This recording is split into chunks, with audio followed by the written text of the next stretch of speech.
पुरातात्विक प्राचीन काल में मानव द्वारा प्रयोग में लाई वस्तुएं, निर्मित मंदिरों एवं इमारतों आदि के अवशेषों का अध्ययन पुरातत्व कहलाता है। इनका अध्ययन करने वाले पुरातत्ववेत्ता कहलाते हैं। चलिए फ्रेंड्स, अब ये देखते हैं कैसे पता लगाएं अतीत के बारे में। अतीत में एक ऐसा युग भी था जब लोग लिखना नहीं जानते थे। उन लोगों के जीवन के विषय में हम जानकारी उनकी द्वारा छोड़ी गई वस्तुओं जैसे कि मिट्टी के बर्तन, खिलौने, हथियार तथा औजारों द्वारा मिलती हैं। प्राय इन वस्तुओं को पुरातत्ववेत्ताओं ने जमीन के अंदर से खोदकर प्राप्त किए हैं। ये वस्तुएं ऐतिहासिक जानकारी के अत्यंत महत्वपूर्ण होती हैं। उपलब्ध सामग्री के आधार पर इतिहासकारों के अतीत को 3 भागों में बांटा गया है। कितने भागों में? 3 भागों में बांटा गया है। वह समय हिसाब से समझना, वह समय जिसके लिए कोई भी लिखित सामग्री उपलब्ध नहीं हो, मतलब लिखित सामग्री कोई भी उपलब्ध ना हुई हो, औजार वगैरह से उनको पता लगाया हो, उनको हम पूर्व या प्राक ऐतिहासिक काल कहते हैं। वह समय जिसमें लिखित सामग्री न प्राप्त हुई हो उसे पूर्व या प्राक ऐतिहासिक काल कहते हैं। अब हिसाब से समझना। दूसरा, वह समय जिससे संबंधित लिखित साक्ष्य प्राप्त होते हैं किंतु उसे पढ़ा नहीं जा सकता, उसे हम क्या कहते हैं? अग्र ऐतिहासिक काल कहते हैं। इसी प्रकार जिस काल व समय को के विषय में लिखित सामग्री व जानकारी मिलती है उसे भी पढ़ा जा सकता है, मतलब लिखित सामग्री भी मिलती है और उसे पढ़ा भी जा सकता है, उसे हम ऐतिहासिक काल कहते हैं। उसे हम क्या कहते हैं? ऐतिहासिक काल कहते हैं। प्राचीन काल के मानव ने जब लिखना शुरू किया तब उसे कागज का ज्ञान नहीं था, मतलब उसके पास कागज नहीं थे, तो फिर वो कैसे लिखते थे? वह अपने लेखों को ताड़पत्रों, भोजपत्रों, तामपत्रों पर लिखता था। कभी कभी लेख बड़ी बड़ी शिलाओं यानी कि पत्थरों पर, स्तंभों पर, दीवारों पर, मिट्टी व पत्थर के छोटे छोटे फलकों व टुकड़ों पर भी करते थे। जैसे कि हमारे पास ताड़पत्र के पेड़ के चौड़े पत्तों को तोड़ लेते थे, उस पर लिखते थे वो। भोजपत्र, जैसे भोजपत्र मतलब कि एक बुर्ज नामक एक पेड़ की जो छाल होती थी उस पर वो लोग लिखते थे। ताम्रपत्र मतलब तांबे के पतले एवं चपटे टुकड़ों पर लिखते थे वो लोग, कागज का ज्ञान उनको था नहीं। स्तंभ लेख मतलब पत्थर के खम्भे पर लेख लिखा करते थे वो लोग। शिलालेख यानी कि पत्थरों की चट्टानों पर लिखते थे। जैसे अशोक के जितने भी शिलालेख मिले वो क्या सभी के सभी पत्थरों पर लिखे हुए मिले हैं। तो ये तो बातें कुछ बेसिक सी थी पहले चैप्टर की। इसी प्रकार हम लोग जानते हैं प्राचीन इतिहास के विषय में हमें जानकारी तत्कालिक लेखों से प्राप्त होती है। इतिहास को जानने के स्रोत या साधन इस प्रकार हैं।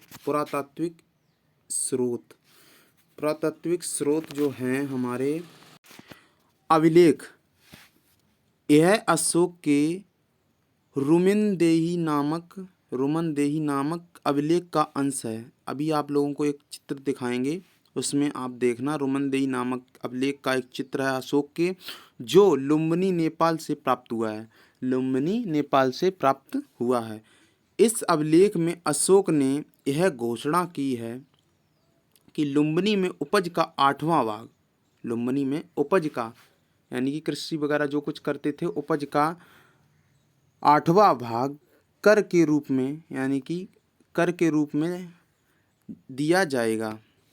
लिया जाएगा। अशोक के अभिलेख पत्थर पर उत्कीर्ण होने के कारण महत्वपूर्ण ऐतिहासिक स्रोत बने। तो चलिए फ्रेंड, आपको एक चित्र दिखाते हैं। ये अशोक के रोमनदेही अभिलेख के कुछ चित्र हैं। देखिए, ऐसे पहले वो लोग शिलालेखों पर लिखते थे। देखिए, कुछ प्राकृतिक भाषा में लिखा है, जो इसमें दिया भी गया है उसका ट्रांसलेट। ये ब्राही लिपि है, ये ब्राही लिपि है प्राकृतिक भाषा की, जिसमें ये देखिए, ये जो साइन है ये दे का है, देवनागरी लिपि से भी ट्रांसलेट किया गया है। और ये वाला जो साइन है वो आ का है, ये वाला साइन है वो गा का है। तो देखिए, ये जो जितने साइन है वो गा हैं, और ये वाला साइन हमारा आ बन जाएगा, और ये वाला जो साइन है हमारा दे बन जाएगा। तो अब इसको पढ़ना थोड़ा मुश्किल है। आगे बढ़ते हैं, आगे बढ़ते हैं फ्रेंड्स। सिक्के एवं मोहरें। प्राप्त सिक्के से तत्कालीन शासक का नाम तथा उनके समय का पता चलता है।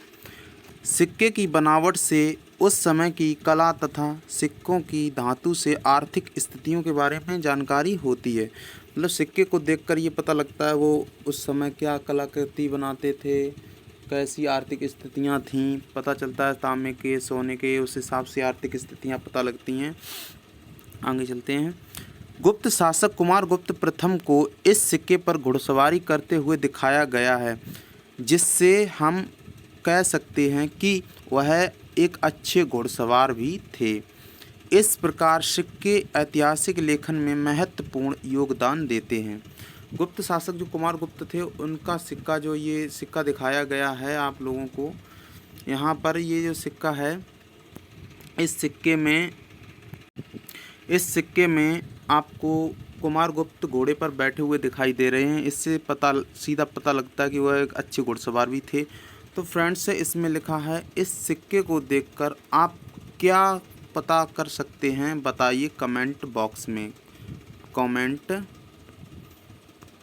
बॉक्स में।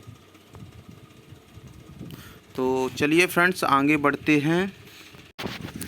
आगे हमें दिखाया गया हड़प्पा कालीन मोहरें मेसोपोटामिया से मिली। हड़प्पा कालीन जो मोहरें हैं वो मेसोपोटामिया से मिली हैं।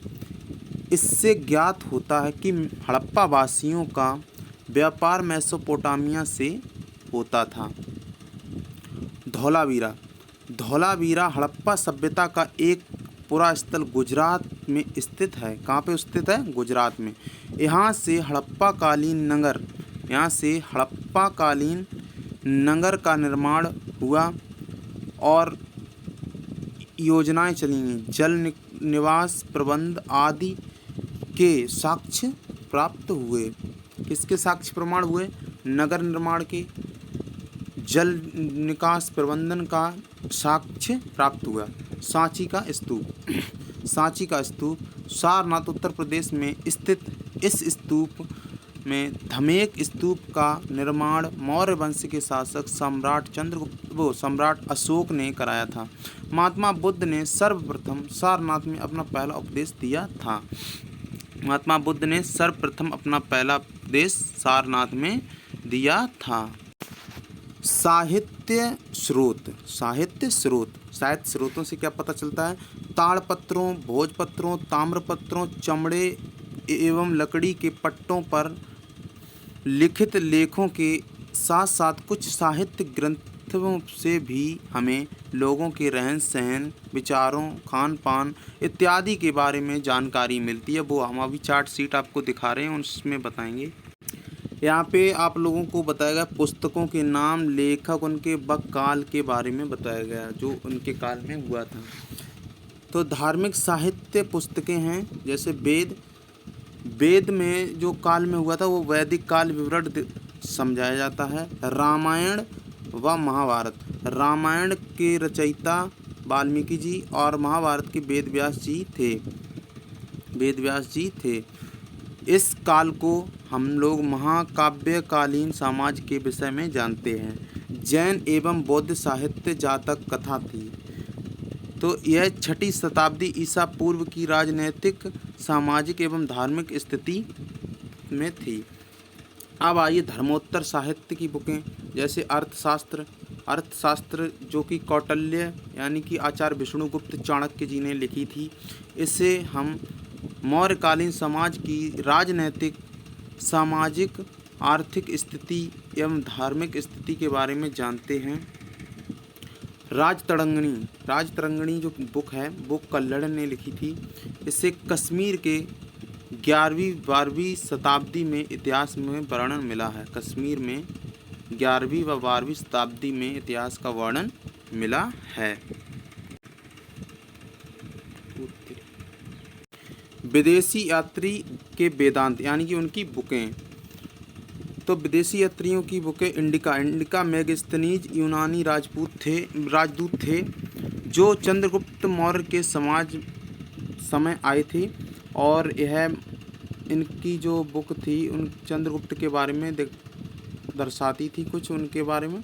यात्रा विवरण फाहान चीनी यात्री थे जो गुप्त काल से संबंधित थे और उसके बारे में उन्होंने कुछ लिखा था। यात्रा विवरण में त्सांग ने चीनी यात्री थे जो हर्षवर्धन के काल में उन्होंने एक बुक लिखी थी हर्षवर्धन के ऊपर। ये दोनों यात्रा विवरण के ही ऊपर थी। तो चलिए फ्रेंड्स आगे बढ़ते हैं।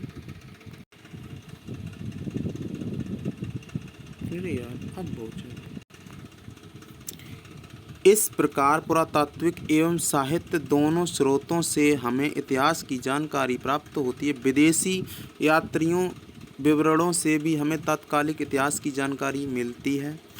प्राप्त स्रोतों की सहायता से ही इतिहासकार पुरातात्विक अतीत का पुनर्निर्माण करते हैं।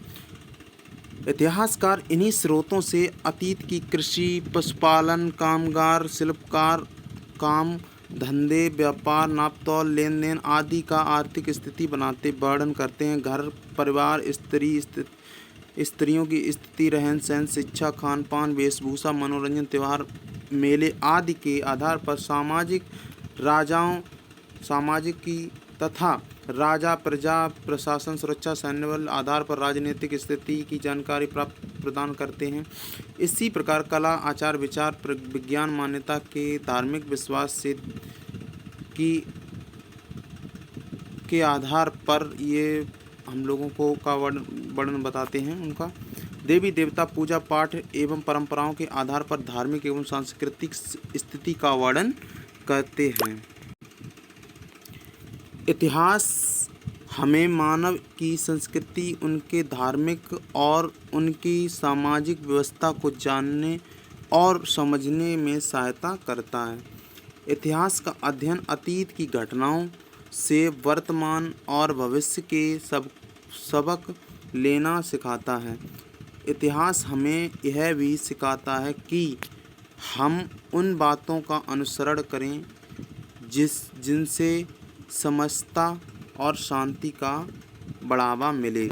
इसका मतलब ये है हमें लोगों को इतिहास बस ये बताता है कि पहले क्या हुआ था, क्या नहीं हुआ था, और उसके आधार पर हमें सबक लेना है कि हमें अब क्या करना है, क्या नहीं करना है। आपको आपका अनुभव ज्ञात कराता है।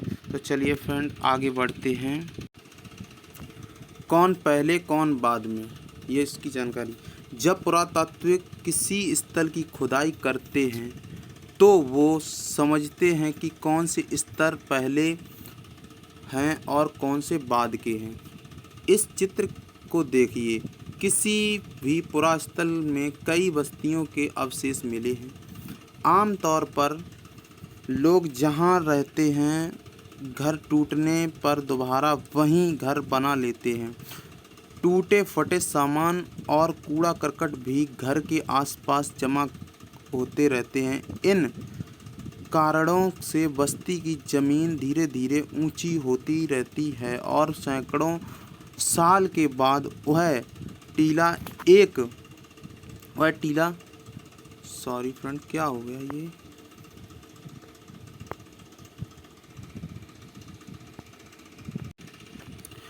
एक टीला बन जाता है। इसलिए जब टीले की खुदाई की जाती है तो उसका सबसे निचला स्तर सबसे पुराना होता है और उसके बाद के स्तर के युग के होते हैं। तो जैसे कि इसमें देखा गया है, जो ये वाला है शायद ये अभी नया है। जब खुदाई करेंगे, इस चित्र के बारे में देखिए, ये जो है ये नया है। जब खुदाई करेंगे तो हमें पता चलेगा, ये जो है ये वाला ऊपर वाला हिस्सा नया पड़ेगा। उसके बाद ये थोड़ा उससे पुराना, ये उससे पुराना। ये आपको इस ऐसे ही जानकारी प्राप्त होती है। जितना खुदाई होगी उसके हिसाब से साक्ष्य प्राप्त होते हैं। अब हम लोग आपसे इतिहास की तिथियों के बारे में डिस्कस करेंगे। इतिहास में कुछ तिथियां ईसा पूर्व होती हैं, कुछ ईसवी होती हैं। ऐसा क्यों?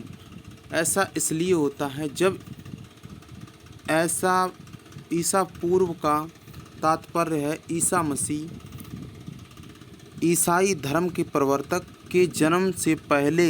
इसे अंग्रेजी में बीसी अर्थात बिफोर क्राइस्ट लिखते हैं। इसी प्रकार ईसवी को अंग्रेजी में एडी लिखा जाता है। एडी मतलब लैटिन भाषा के दो शब्द हैं, एनो डोमिन से बना है। इसका मतलब एनो डोमिन से बना है। इसका मतलब है ईसा मसीह के जन्म का वर्ष, अर्थात ईसा मसीह के जन्म के बाद की तिथियों को हम ईसवी कहते हैं और उनके जन्म से पहले की तिथियों को हम ईसा पूर्व कहते हैं। जैसा कि मैं अभी डायग्राम एक बना रहा हूँ, उसको हिसाब से गौर से देखिए फ्रेंड। जैसे कि फ्रेंड ये हमने डायग्राम बना रहे हैं। यहाँ पर जब ईसा मसीह का जन्म हुआ था, ईसा मसीह का जन्म हुआ था, ईसा मसीह का जन्म हुआ था, तब यहाँ पर 0 ईस्वी थी। क्या था? 0 ईस्वी थी। तो इससे जो पहले की जो ये वाला एरिया है, इसको हम ईसा पूर्व कहते हैं, ईसा पूर्व कहते हैं। और इनके जन्म के बाद को हम ईसवी कहते हैं। तो फ्रेंड्स, आशा करता हूँ आप लोगों को समझ में आ गया होगा। तो चलिए फ्रेंड आगे बढ़ते हैं। तो अभिलेखों के बारे में कुछ छोटी सी और जानकारी।